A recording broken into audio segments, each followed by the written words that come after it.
తెలుగు పర్యాయపద నిఘంటువు ప్రకారం మాల అనే కులం మల్ల అనే పదం నుంచి ఉద్భవించింది. దక్షిణ భారతదేశంలోని మధ్యయుగ కాలంలో మల్లయుద్ధ మహాయోధులను మల్లలు అనేవారు.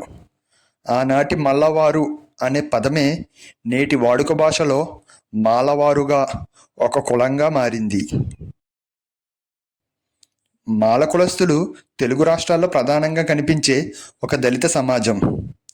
మాల కులస్తులు ఆంధ్రప్రదేశ్, తెలంగాణతో పాటుగా మహారాష్ట్ర, కర్ణాటక, తమిళనాడు, కేరళ ప్రాంతాల్లో కూడా నివసిస్తున్నారు.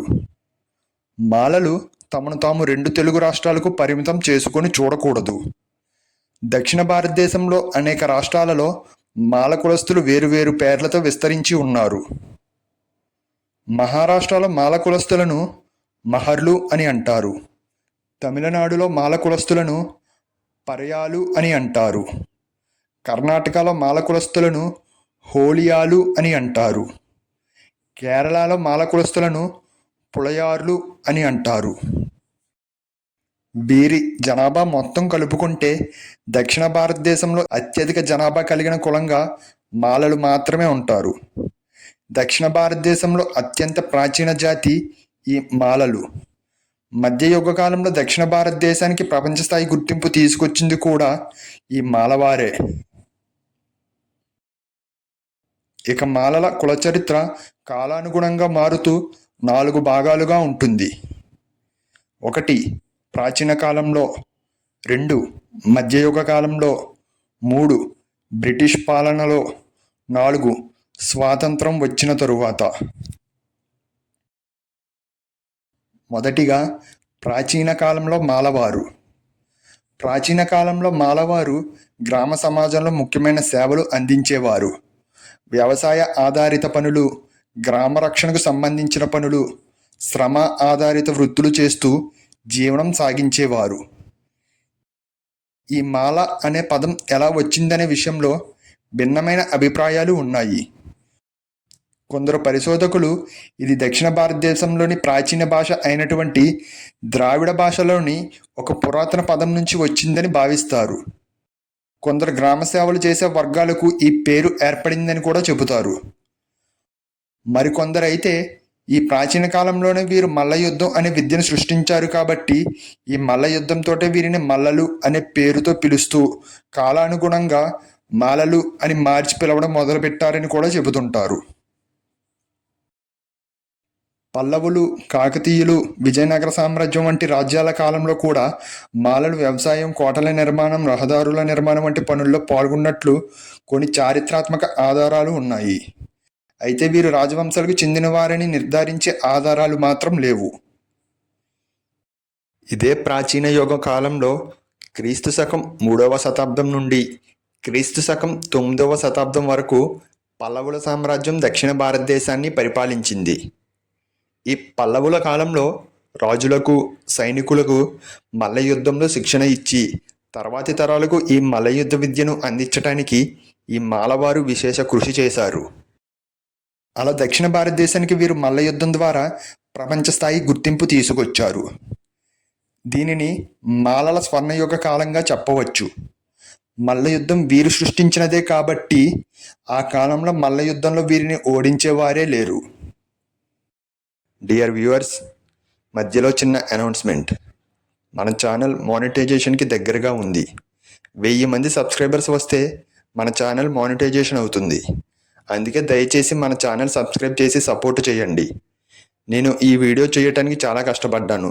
మీరు జస్ట్ ఒక్క క్లిక్తో సబ్స్క్రైబ్ చేస్తే నా కష్టానికి తగిన ఫలితం వస్తుంది. కాబట్టి దయచేసి ప్రతి ఒక్కరూ ఈ ఛానల్ సబ్స్క్రైబ్ చేసి నాకు సపోర్ట్ చేయండి. ఇక మధ్యయుగ కాలంలో మాలవారి చరిత్ర విషయానికి వస్తే, మనసులు మలినం పడిన రోజున ఓరవలేని వారు చేసిన స్వార్థపు చర్యలే అణగారిన వర్గాలుగా మాలలు అణిచివేయబడటానికి దారితీశాయి. అణిచివేయబడకుంటే ఇలా మహాయోధులుగా ఉన్న ఈ మల్లయోధులు మధ్యయుగ కాలంలో మల్ల యుద్ధ విద్యతో రాజ్యాధికారం చేపట్టి సమాజంలో అధికారం చలాయిస్తారనే భయంతో కొన్ని జాతుల వారు వీరిని ఆర్థికంగా అసమానతలతో ఉద్దేశపూర్వంగానే అట్టడుగుకు తొక్కేసి ఊరికి దూరంగా ఉంచారు. అలా తీవ్రంగా నష్టపోయిన మల్లవారు గ్రామరక్షక భటులుగా, కావలివారుగా, నీరటిగాలుగా, మాలవారుగా మారి అనంతరం అంటరాని వారిగా ముద్ర వేయబడ్డారు. లేకపోయుంటే వీరు మల్ల యుద్ధ విద్యతో రాజులుగా వెలుగొందేవారు. అదే సమయంలో వీరితో పాటు చాలా కులాల వారిని అణిచివేసి అణగారిన వర్గాలు అనగా ప్రస్తుతం షెడ్యూల్ కులాలుగా పిలువబడుతున్న కొన్ని కులాలు ఏర్పడటానికి కొందరు వర్గాల వారు కారణమయ్యారు. దీన్ని అప్పటి నుండి తర్వాతి తరాలకు కూడా అలాగే కొనసాగిస్తూ వచ్చారు. అప్పటికి కులాలు ఏర్పడలేదు. వృత్తిరీత్యా చూస్తే వీరు మల్ల యుద్ధం బోధించేవారు కాబట్టి అగ్రకులస్తులే అవుతారు. రాజులకు సైతం వీరు యుద్ధ విద్యలను బోధించేవారు. పల్లవుల కాలంలో ప్రపంచ ప్రఖ్యాతిగాంచిన మల్ల యుద్ధం వీరు సృష్టించినదే. మల్ల యుద్ధంలో వీరు అందరికీ శిక్షణ కూడా ఇచ్చేవారు. మధ్యయుగ కాలంలో మాలవారిని అన్ని ప్రాంతాలలో కూడా ఊరి బయట ఉంచి పాలేరులుగాను తోటమాలిగాను పెట్టుకొని వారి శరీర దారుఢ్యాన్ని శారీరక శ్రమ కోసం ఈ సమాజం వాడుతూ వచ్చింది. శారీరక బలవంతులైన యుద్ధ కళల యందు నిష్ణాతులైన వీరి చేతికి గనుక రాజ్యాధికారం చిక్కితే ఆ అధికారం మరొకరు చేజిక్కించుకోవడం అసాధ్యమే అవుతుంది.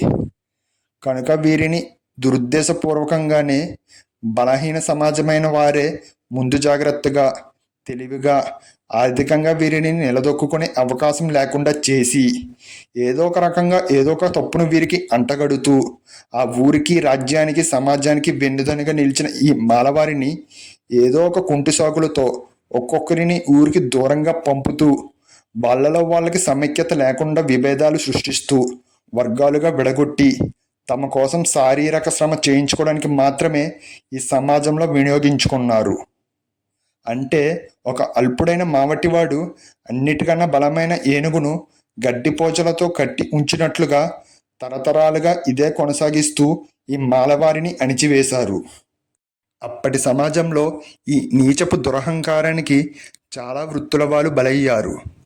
ఆ వృత్తులే కాలక్రమేణా కుల వృత్తులుగా మారి దళిత కులాలు అనే కొత్త విధానం పుట్టుకొచ్చింది. ఇదే సమాజంలో అసమానతలు ఏర్పడటానికి దారి తీసింది. హిందూ శాస్త్రం ప్రకారం దళిత కులాలు అనే పదం లేనే లేదు. కానీ అణచివేయబడిన కొన్ని వృత్తుల వారు దళితులుగా తర్వాతి కాలంలో పేరు గడించారు. వీరినే నేడు మనం షెడ్యూల్ కులస్తులు అంటున్నాం.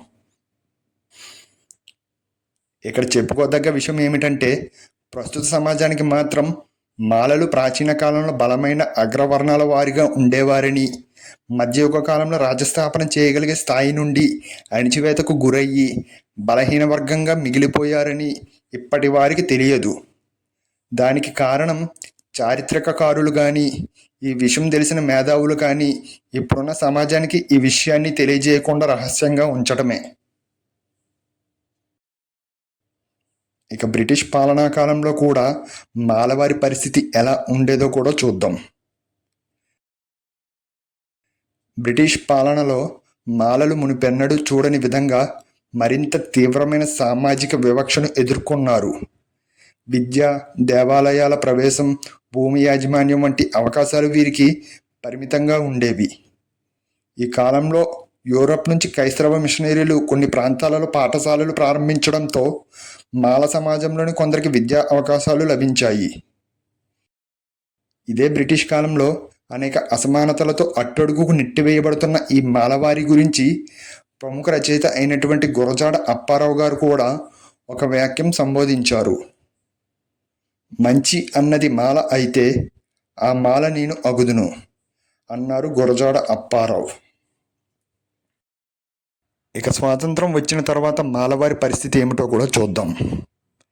మధ్యయుగ కాలంలో బ్రిటిష్ వారి పాలనలో తరతరాలుగా అణిచివేతకు గురవుతున్న వీరి ఎదుగుదల, సమానత్వం, అభివృద్ధి కోసం డాక్టర్ బిఆర్ అంబేద్కర్ గారు భారత రాజ్యాంగం ద్వారా వీరికి రిజర్వేషన్లు కల్పించారు.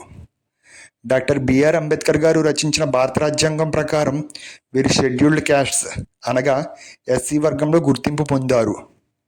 భారత రాజ్యాంగం అమల్లోకి వచ్చిన తర్వాత షెడ్యూల్డ్ క్యాస్ట్లకు విద్య, ఉద్యోగాలు, రాజకీయాల్లో రిజర్వేషన్లు కల్పించబడ్డాయి. దీంతో మాల సమాజంలో ఎంతోమంది ప్రతిభావంతులు, విద్యావంతులు, ప్రభుత్వ ఉద్యోగులు, రాజకీయ నాయకులు, వ్యాపారవేత్తలు, శాస్త్రవేత్తలు, ఐటీ రంగ నిపుణులు పెరిగి మాలవారు కూడా అభివృద్ధిలోకి వచ్చారు. ప్రస్తుతం మాలవారి పరిస్థితి అనగా 2025 నుంచి ఆంధ్రప్రదేశ్ రాష్ట్రంలో ఎస్సీ వర్గాన్ని 3 కేటగిరీలుగా విభజించారు. ఆ 3 కేటగిరీల్లో ఈ మాల కులస్తులు గ్రూప్ 3 కేటగిరీలోకి 7.5 రిజర్వేషన్ శాతంతో ఉన్నారు. ప్రస్తుతం మాల సమాజం విద్య, వ్యాపారం, రాజకీయాలు, క్రీడలు, ప్రభుత్వ సేవలు, సైన్యం వంటి అనేక రంగాల్లో ముందుకు సాగుతుంది.